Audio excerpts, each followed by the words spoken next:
할렐루야. 아멘. 하나님 또 좋아해주시고 계십니다. 아멘. 가운데 있었어요. 성탄절을 축하합니다. 성탄절 축하합니다.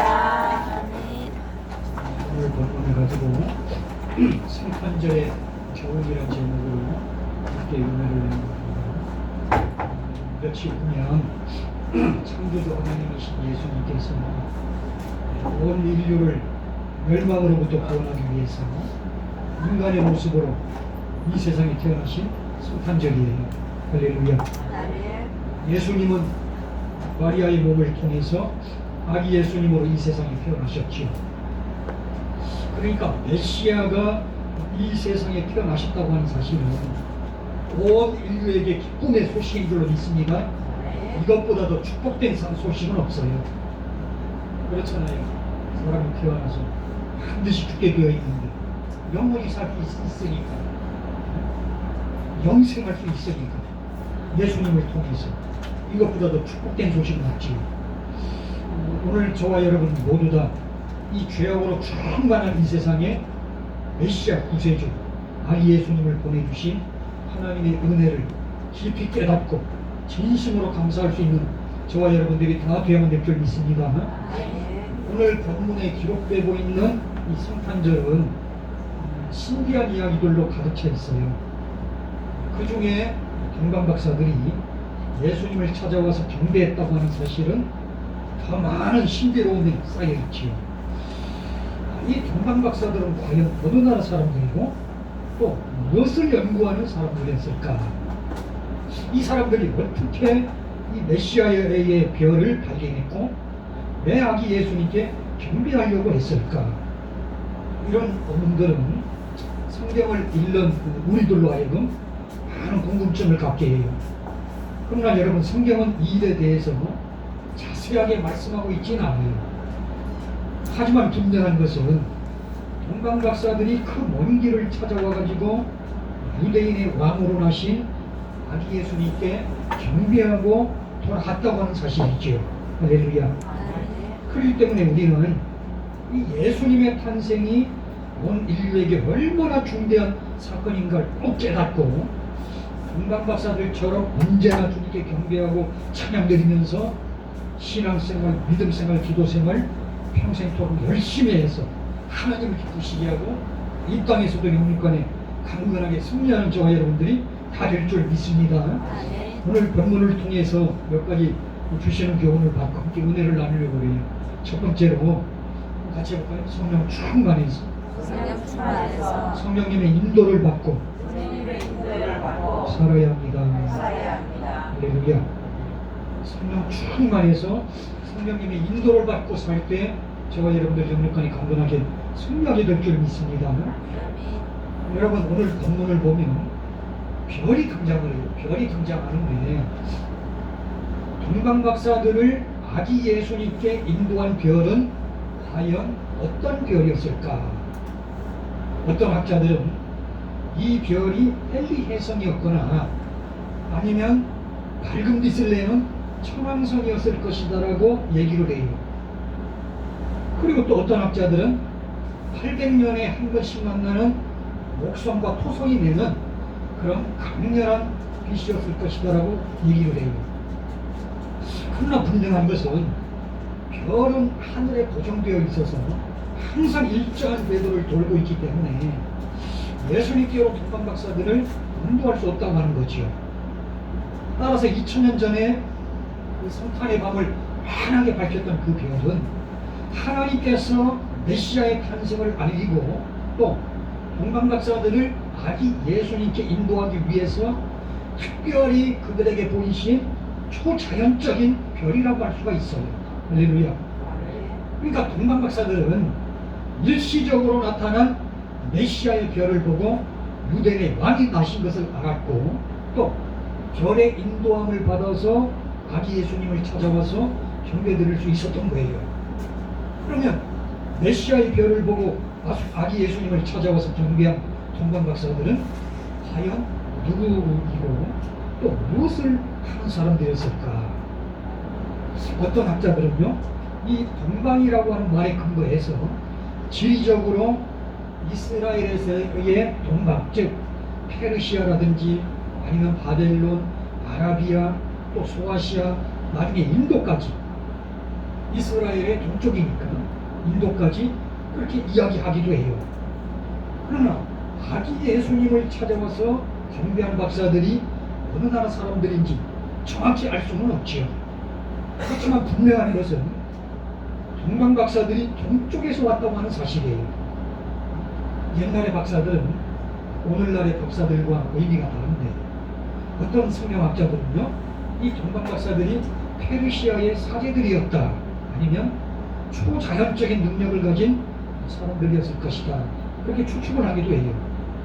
그리고 모세나 다니엘 시대에 애굽이나 바벨론에 이미 전쟁이나 술사와 같은 그런 박사가 존재했던 것처럼 이 동방 박사들도 그와 같다고 주장하는 학자들도 있어요. 여러분, 이처럼 다양한 견해들이 있지만 이 동방 박사들이 구체적으로 무엇을 하는 사람들이었는지 우리는 정확히 알 수가 없어요. 그렇지만 분명한 것은 이 동방 박사들이 천문학에 우선 조예가 깊었고 또 구약 성경에 대해서 해박한 지식을 갖고 있는 존귀한 사람들이었다고 하는 거예요. 왜냐하면 동방 박사들은 어느 날 발견한 밤하늘의 이상한 별이 메시아의 별인 것을 알았기 때문에 그래요. 할렐루야. 그렇다면 동방 박사들은 메시아의 별을 보고 어떻게 유대의 왕으로 아기 예수님이 탄생하신 것을 알았을까? 그러니까 동방 박사들이 밤하늘에 반짝이는 별을 보고 메시아가 탄생하셨음을 안 것은 말이죠, 바로 하나님께서 그들에게 계시해 주셨기 때문이다라고 하는 거예요. 할렐루야. 어디에서 우리가 힌트를 얻을 수 있을까요? 밤하늘에 반짝이는 별을 보고 메시아가 탄생하셨다는 걸 알 수가 있었던 것은 바로 하나님께서 동방 박사들에게 계시해 주셨기 때문이라고 하는 것인데, 여러분 누가복음 2장 8절로 20절을 보면 천사들이 등장하는 거예요. 이것은 마치 천사들이 한밤중에 자기 양떼를 지키던 목자들에게 나타나서 말하기를, 누가복음 2장 8절로 20절에 분명히 그런 기록들이 나타나고 있죠. 천사들이 한밤중에 자기 양떼를 지키던 목자들에게 나타나서 말하기를, 베들레헴에 지금 아기 예수가 탄생하셨으니 가서 경배하라고 알려준 기록이 분명히 등장하잖아요. 그러니까 이것과 똑같다고 하는 거예요. 한밤중에 자기 양떼를 지키던 목자들에게 천사가 나타나서 말하기를, 베들레헴에 아기 예수가 탄생했으니 얼른 가서 경배해라, 그렇게 알려준 거하고 똑같아요. 그러니까 동방 박사들도 하나님의 계시를 받았기 때문에 메시아의 별을 보고 유대의 왕이 나신 것을 알 수가 있었다고 하는 거예요. 할렐루야. 만약에 하나님께서 계시해 주시지 않았다면 동방 박사들이 아무리 천문학의 조예가 깊고요, 또 구약 성경에 대해서 해박한 지식을 갖고 있었을지라도 그 별의 의미는 몰랐을 것이고 또 메시아의 탄생 사실조차도 몰랐을 거예요. 뿐만 아니에요, 여러분. 메시아의 별이 나타났을 때 많은 사람들이 그 별을 보았을 것 아닙니까? 메시아의 별이 밤하늘에 나타났을 때 많은 사람들이 그 별을 보았지만 그 별이 정작 메시아의 별인 줄을 알고 쫓아가서 경배한 사람은 아무도 없었어요. 그러나 하나님께서 동방 박사들에게만큼은 메시아의 별을 특별히 나타내 보이시고 그들에게 유대의 왕이 나셨음을 계시해 주셨기 때문에 동방 박사들은 먼 길을 찾아와서 아기 예수님께 경배드릴 수 있었다고 하는 거예요. 할렐루야. 아멘. 여러분, 오늘날도 마찬가지예요. 고린도전서 12장 3절에 뭐라고 말씀합니까? 내가 너희에게 알게 하노니 하나님의 영으로 말하는 자는 누구든지 예수를 저주할 자라 하지 않고 또 성령으로 아니하고는 누구든지 예수를 주신할 수 없느니라. 할렐루야. 아멘. 여러분, 이 말씀처럼 성령님께서 우리에게 계시해 주지 않으면 어느 누구도 예수님을 구세주로 영접할 수가 없어요. 할렐루야. 그러니까 세상의 수많은 사람들 중에서 우리가 구원받을 수 있었던 것은 성령님께서 우리가 죄인인 것을 깨닫도록 도와주셨기 때문인 거예요. 할렐루야. 그리고 성령님께서 우리에게 예수님이 곧 그리스도다, 예수가 곧 유일한 메시아고 구세주라고 하는 사실을 깨닫도록 도와주셨기 때문에 우리가 예수님을 구세주로 영접할 수 있었던 거예요. 할렐루야. 그렇기 때문에 오늘 저와 여러분들 모두 다 복된 인생, 승리하는 인생을 살기 위해서는요, 성령으로 충만해서 성령님의 인도를 반드시 받고 살아야 될 줄 믿습니다. 아멘. 오늘 저와 여러분 모두 다 성령 충만해서 성령님의 인도를 받고 살아서 하나님을 기쁘시게 하고 영육간에 강건하게 승리하는 저와 여러분들이 다 될 줄 믿습니다. 아멘. 두 번째로 오늘 본문을 통해 주신 교훈이 뭐예요? 한번 같이 해볼까요? 올바른 신앙생활은 올바른 신앙생활은 내 생각이 아니라 내 생각이 아니라 주님의 인도하심을 받는 것입니다. 주님의 인도하심을 받는 것입니다. 할렐루야. 아멘. 올바른 신앙생활은요, 내 생각이 아니라 주님의 인도하심을 받는 거예요. 여러분, 오늘 본문을 자세히 묵상하다 보면 동방박사들의 이 이동 경로 속에서 아주 귀중한 교훈을 발견할 수가 있어요. 오늘 본문을 보면 메시아의 별을 보고 이스라엘까지 온 동방박사들은 제일 먼저 예루살렘에 가보았지만 그곳에 아기 예수님이 없었고 그래서 물어서 베들레헴까지 와서 아기 예수님께 경배를 드리고 있는 모습을 볼 수가 있어요. 여러분, 동방박사들은 스스로 생각하기를 유대인의 왕으로 아기가 탄생하셨다면 틀림없이 예루살렘에서 탄생했을 것이라고 생각한 거예요. 왜 그럴까요? 왜냐하면 그 당시 예루살렘은 유대 민족의 정치, 경제, 사회, 문화, 종교의 중심지인 이스라엘의 수도 아닙니까? 그리고 예루살렘에 왕궁이 있잖아요. 그러니까 동방박사들은 별의 인도함을 받아서 동방에서 이스라엘까지 왔는데 이스라엘에 와서는 당연히 예루살렘에서 유대인의 왕이 나셨을 것이라고 스스로 생각해서 예루살렘으로 들어간 거예요. 오늘 보면 1절에 예루살렘에서 물어보잖아요. 그런데 예루살렘에 도착한 동방박사들이 아니 예수님이 안 계시자 사람들에게 물어본 거예요. 오늘 본문 1절에서 이렇게 물어보잖아요. 유대인의 왕으로 나신 이가 어디 계시냐? 우리가 동방에서 그의 별을 보고 그에게 경배하러 온 거야. 그렇게 말하자 헤롯 왕과 온 예루살렘 사람들이 소동을 해요.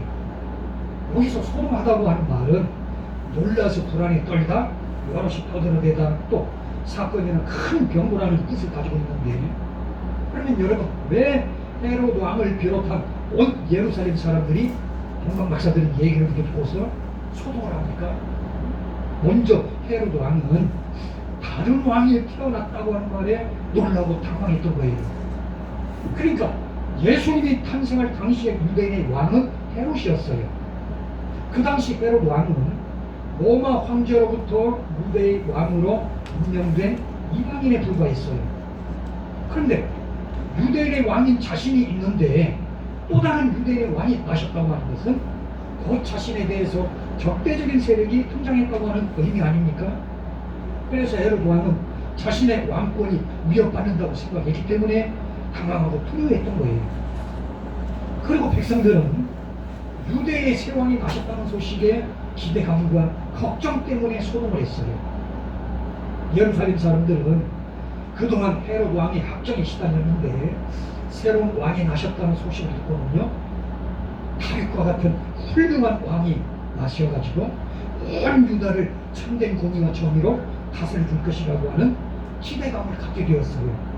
그러나 또 한편으로는 그동안 헤롯 왕의 포악성을 잘 알고 있던 백성들은요, 그가 새 왕이 나셨다는 소식에 더욱 잔인하게 보복하고 넘어갈 것이라고 하는 걱정 때문에 두려워했던 거예요.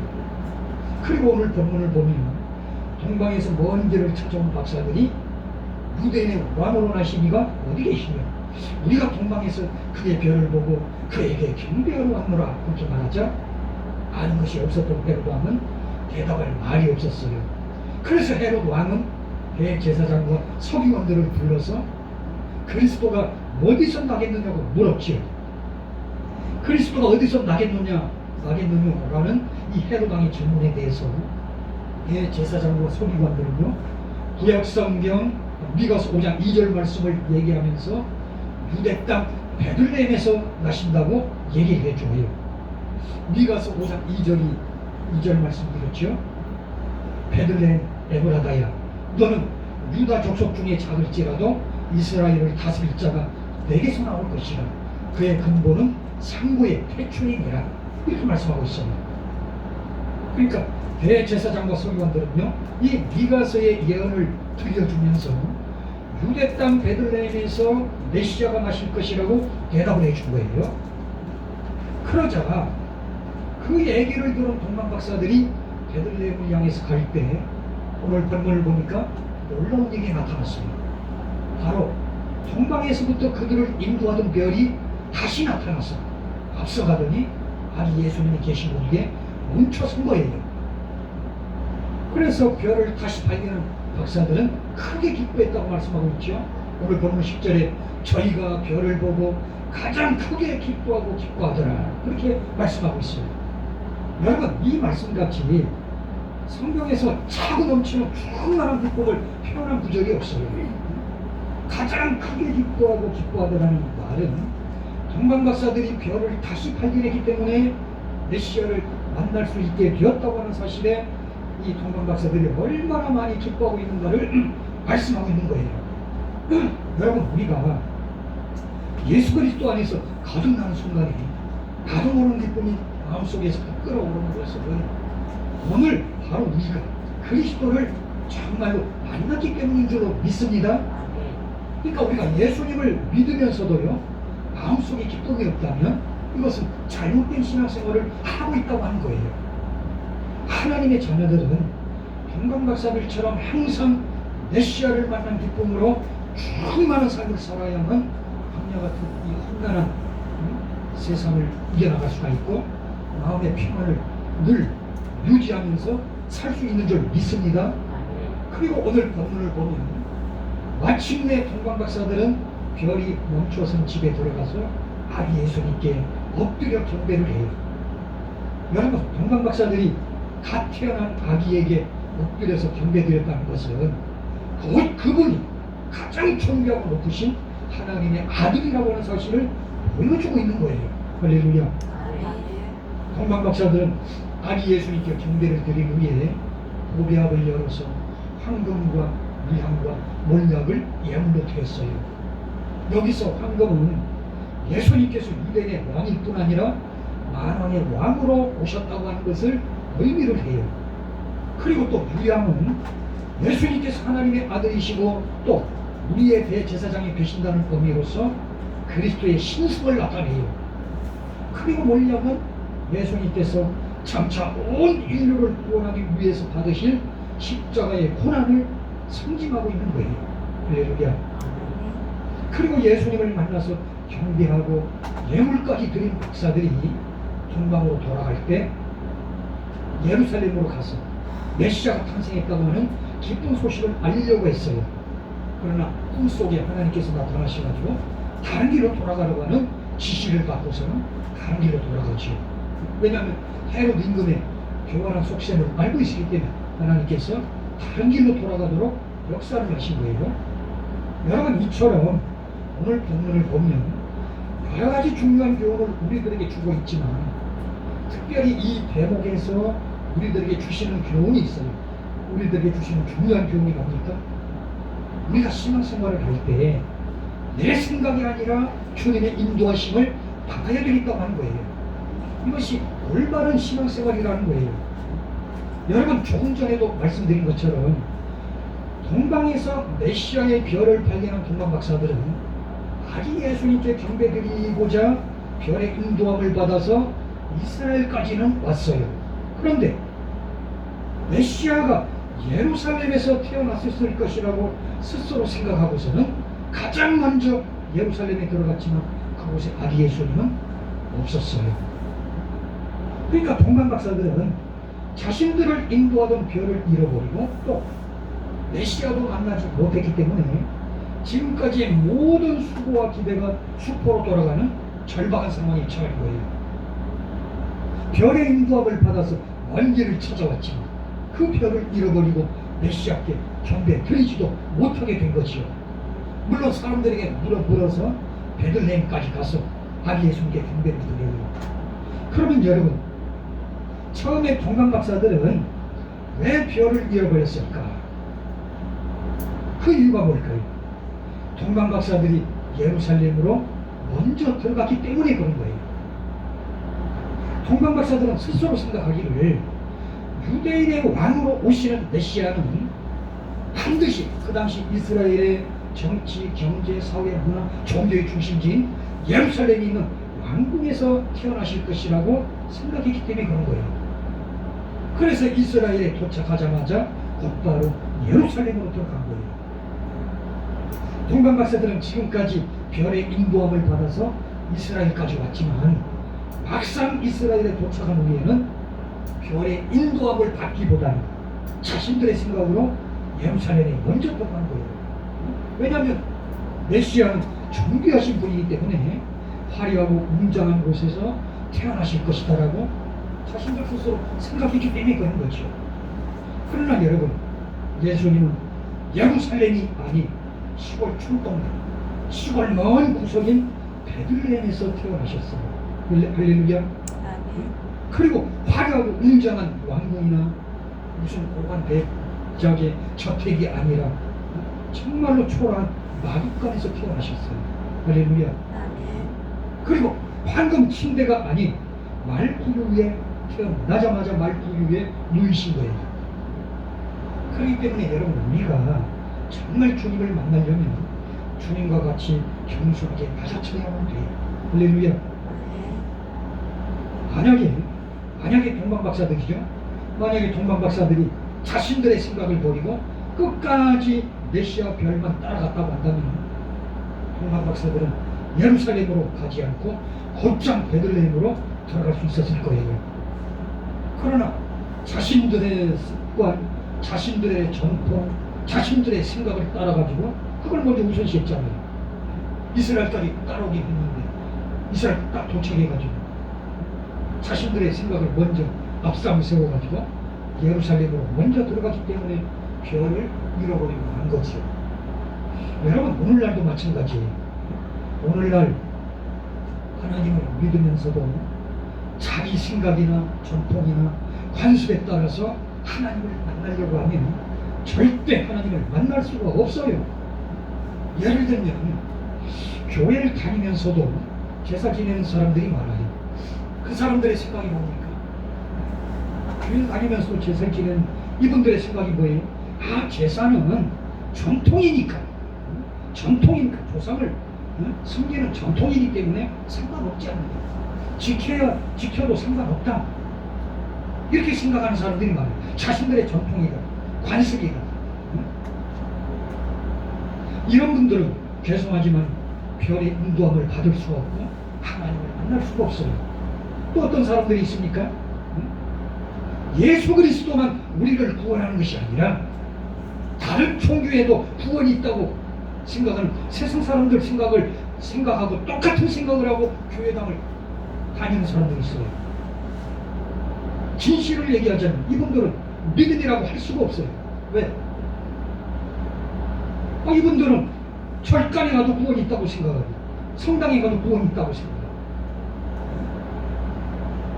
마음의 뜻을 믿어도 구원이 있다고 생각하는데 이분들은 언제든지 교회당을 박차고 나갈 수가 있어요.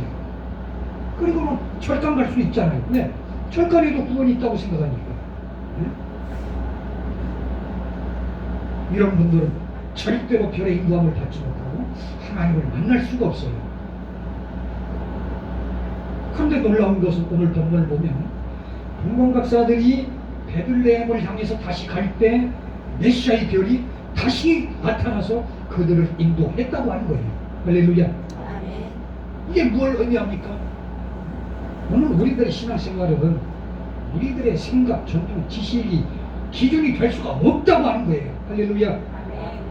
주님의 인도하심, 주님의 생각이 가장 기준이라고 하는 거예요. 할렐루야. 아멘.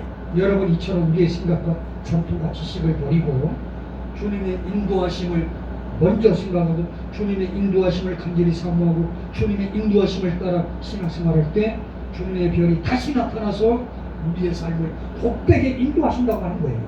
할렐루야. 아멘. 여호와 하나님께서 이사야 55장 8절로 9절에 이렇게 말씀하고 있어요. 내 생각은 너희 생각과 다르며 내 길은 너희 길과 달라서 하늘이 땅보다 높은 같이 내 길은 너희 길보다 높으며 내 생각은 너희 생각보다 높으리라. 할렐루야. 아멘. 근데 무엇 때문에 보잘것없는 내 생각을 자꾸 오존합니까? 여러분 그러기 때문에 복 있는 사람이 누굽니까? 아담 안에서 죽어버려가지고 온전하지 못한 자신의 생각을 오존하여 사는 사람이 아니에요. 어떤 사람이 복 있어요? 어떻게든 주님의 인도하심을 받으면서 살려고 노력하는 사람, 몸부림치는 사람이 복 있는 사람인 거예요. 할렐루야. 아멘. 오늘 저와 여러분 모두 다 완전하지 못한 내 생각대로 살지 말고 전능하신 주님의 인도하심을 받으면서 살기 위해서 항상 기도생활 열심히 해가지고 하나님의 인도하심을 받아서 영육간에 강건하게 승리하는 저와 여러분들이 모두 다 될 줄 믿습니다. 아멘. 세 번째로 오늘 본문을 통해 주신 교훈이 뭡니까? 한번 같이 해볼까요? 주님께 경배드리고 주님께 경배드리고 헌신하는 삶이 헌신하는 삶이 가장 복된 삶입니다. 가장 복된 삶이다. 할렐루야. 아멘.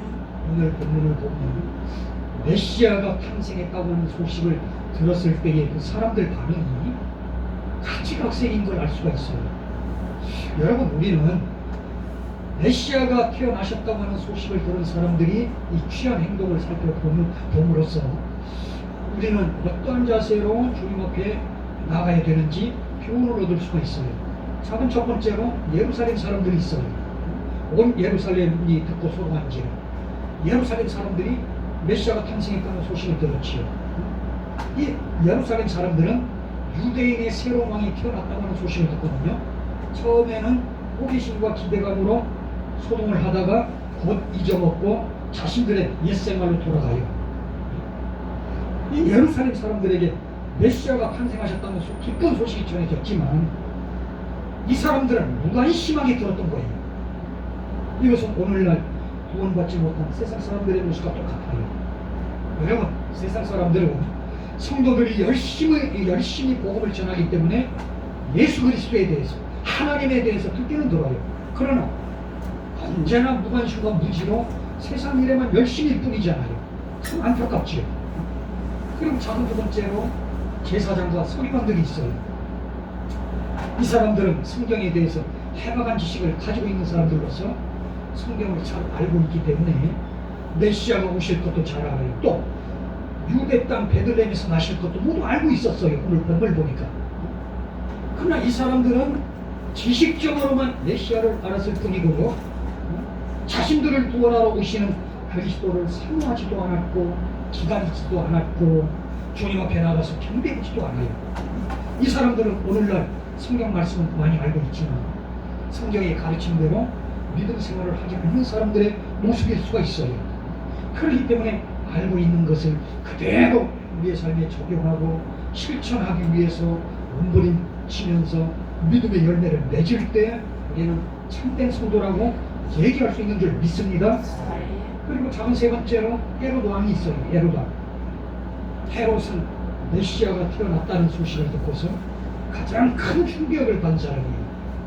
왜냐하면 유대인의 새 왕이 나셨다고 하는 것은 꼭 자신의 자리가 위협을 받는다는 거 하는 것을 의미하잖아요.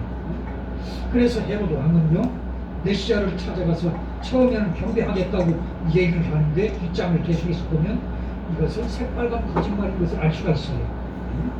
핵심을 품고서 자꾸는 자신에게 얘기해라. 나도 가서 경배하겠다. 새빨간 거짓말이었어요. 그러니까 메시아를 찾아가서 경배하기보다는 찾아내면 살해하려고 거짓말로 얘기를 한 거죠. 이처럼 교활한 헤롯의 계획을 아셨던 하나님께서는 아기 예수님께 경배하고 돌아가는 박사들에게 헤롯에게로 돌아가지 말라고 말씀하셨고 동방 박사들은 다른 길로 고국에 돌아가요. 그러자 헤롯 왕은 박사들에게 속은 걸 알고서 베들레헴과 그 근처에 있는 2살 아래의 남자들을 모두 죽여버리는 잔인한 짓을 해버렸어요. 여러분 오늘날도 헤롯과 같이 세상의 야욕을 달성하기 위해서 서슴지 않고 하나님의 나라를 파멸시키려고 하는 사람들이 참 많아요. 세상의 권력자들이 대표적이죠. 세상의 권력자들이 교회를 핍박하고 성도들을 핍박하는 것은요 그들의 배후에 악한 마귀가 역사하기 때문인 거예요. 그리고 작은 네 번째로 동방박사들이 있어요. 동방박사들은 동방에 살고 있는 이방인들이지만 메시아의 별을 발견하고서는 곧바로 먼 길을 찾아와서 후에 누이신 아기 예수님께 경배드려요. 그리고 보배압을 열어서 황금과 명과 물약을 예물로 드리지요. 이것은 바로 예수님께서 유대인의 왕이실 뿐 아니라 이 세상 모든 사람들의 만왕의 왕으로 이 세상에 오셨음을 증거한 거예요. 할렐루야. 그리고 예수님은 나중에 때가 되시자 십자가에서 온 인류의 죄악을 대신해서 속죄의 죽음, 대속의 죽음을 죽어주셨고 사흘 만에 부활하심으로 인해서 누구든지 회개하고 예수님을 믿으면 구원받을 수 있는 길을 열어놓으신 줄로 믿습니다. 그렇기 때문에 우리도 예수님의 탄생을 기뻐하고 경배해야만 되겠다고 하는 거지요. 그리고 또 주님께 귀한 것을 드린 동방박사들을 본받아가지고 주님을 경배하고 우리의 소중한 것들을 주님께 드려서 복음을 널리 전하고 또 헌신하는 복된 삶을 살아서 하나님을 기쁘시게 하고 이 땅에서도 영원까지 강건하게 승리하는 저와 여러분들이 다 될 줄 믿습니다. 말씀을 맺습니다. 여러분 성탄절에 교훈을 주신 교훈 뭡니까? 성령 충만해서 성령님의 인도를 받고 살아야 되겠다고 하는 거예요. 어느 날 밤하늘에 반짝이는 별을 보고 동방박사들이 그 별이 메시아의 별인 줄을 어떻게 알겠어요? 자신들뿐만 아니라 수많은 사람들이 보고 있었는데 성령 하나님께서 동방박사들에게 계시해 주셨기 때문인 줄 믿습니다. 그러니까 우리도 성령 충만해서 성령님의 인도 계시를 받고 살아야 돼요. 할렐루야. 그래야 인생이 복되게 될 줄 믿습니다. 그리고 올바른 신앙생활은 내 생각이 아니라 주님의 인도하심을 받는 거예요. 오늘 본문을 가만히 보면 처음에 동방박사들은 동쪽에서 이스라엘까지는 왔는데 자신들의 생각을 먼저 우선시해가지고 유대인의 새 왕은 예루살렘 화려한 그 왕궁이 있는 예루살렘에서 태어나실 것이라 생각하고 예루살렘으로 쑥 먼저 들어간 거예요. 그러나 그곳은 아기 예수님은 없었어요. 베들레헴 15촌 구석 그곳에서 아기 예수님이 탄생했어요. 그곳으로 다시 발걸음을 옮겼을 때 메시아의 별이 다시 나타났고 그들을 아기 예수님 있는 곳까지 인도하신 줄 믿습니다. 올바른 신앙생활 내 생각이 아니에요. 항상 엎드려 기도해서 주님의 인도하심을 받으려고 노력하는 저와 여러분들이 반드시 되어야만 될 줄 믿습니다. 그리고 주님께 경배드리고 헌신하는 삶이야말로 가장 복된 삶인 줄로 믿습니다. 그리고 동방박사들은 자신들의 생각 때문에 조금 헷갈렸지만 그래도 주님께 경배드리고 헌신하는 이 동방 박사들 얼마나 대단한 사람들이 밤하늘 떠 있는 별을 보고 메시아의 별인들을 깨닫고 하나님이 계시해 주셨지. 자신들이 가지고 있는 황금, 무형, 몰약, 귀한 것 다 헌신하고 드려서 아기 예수님께 경배하고 헌신하는 특권을 누리잖아요. 그만한 특권이 어디 있어요? 아기 예수님께 찾아가서 경배드리는 사람은 동방 박사들밖에 없습니다. 그리고 저와 여러분들도 평생 또 주님께 경배드리고 헌신하는 복된 삶 살아서 하나님을 기쁘시게 하고 영광까지 감사하게 승리하게 될 줄 믿습니다. 아멘. 기도드립니다.